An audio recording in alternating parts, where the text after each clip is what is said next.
me why, after a century of transportational achievements, we still have that free-for-all zone after every toll booth? Does this bother anybody else? I mean, the toll booth itself is a beacon of organizational structure, right? I mean, you need footnotes just to figure out which of the 15 perfectly parallel lanes you're supposed to be in. And I always get stuck in exact change only. It's that one with the urinal that you gotta throw your quarters into. And I'm always like a nickel too short, so I gotta get out and pee in the thing just to let me through. And then, anarchy. The lanes have all disappeared. It's like I stepped back from the Middle Ages, like I was Ben-Hur or something.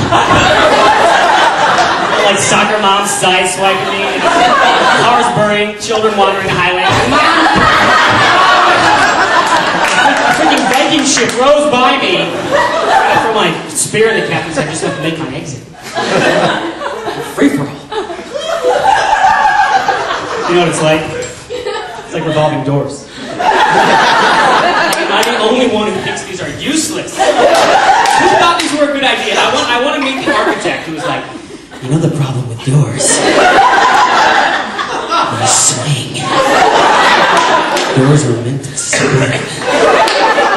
I mean, the swinging door is a perfectly useful thing, right? It's the same arm action, pushing a revolving door, only now you can't hold it for someone. Seriously, it is a lose-lose situation, bringing a date through a revolving door. You go first, she's like, you're so rude. I go after you, honey. She's like, I'm not going in there! I think that architect got burned one too many times for getting the revolving door for a date. So now he's like, I know, I'll invent a door that will slice the arm off of anyone who tries to hold it for someone. I should call it the spinning wheel of Satan. No, something more marketable.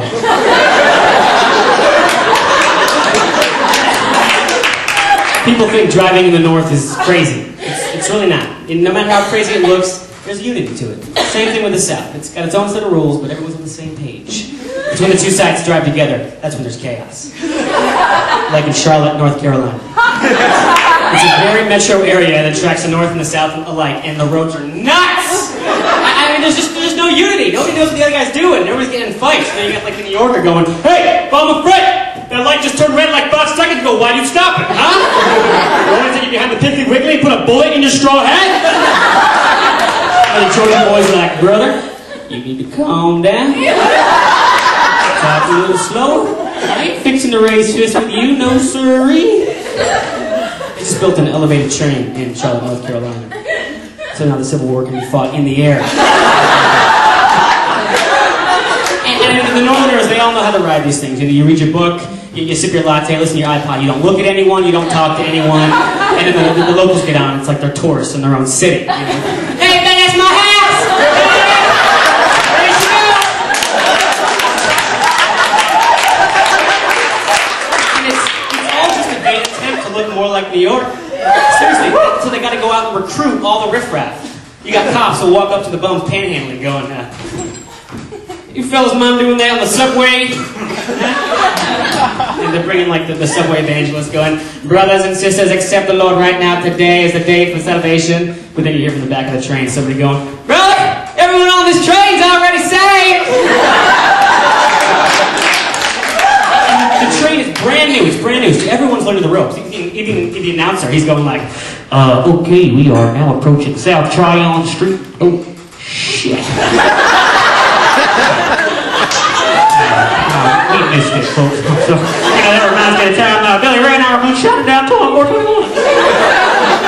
So I've been living in New York for about 4 years, studying film and theater like every good New Yorker should. And the theater thing's kind of new, actually. I grew up doing film. And let me tell you, shooting a film just might be the highest stress job in the world. It's so technical, so many things can go wrong, and they all do. If you were going to produce a film, you've got to be a Delta Force 10th degree black belt Jedi mind samurai warrior. It's not about what if something goes wrong, it's about when it does, I'm going to fix it. And then I get into the theater. A bunch of wimps. I like you.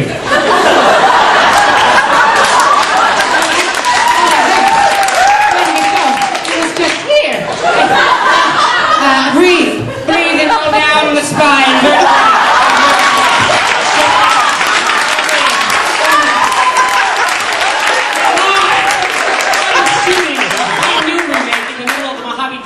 the sun didn't even rise. That's the light cue.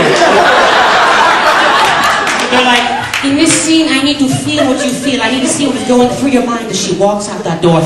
I need you to visualize it in a two-part improvised composition, incorporating 3 lines from Hamlet, 1 from the Book of Mormon, 2 postures of bliss, whatever that means to you, and a invisible cutesy and the word phylactery. I've done that composition on a film set. And they love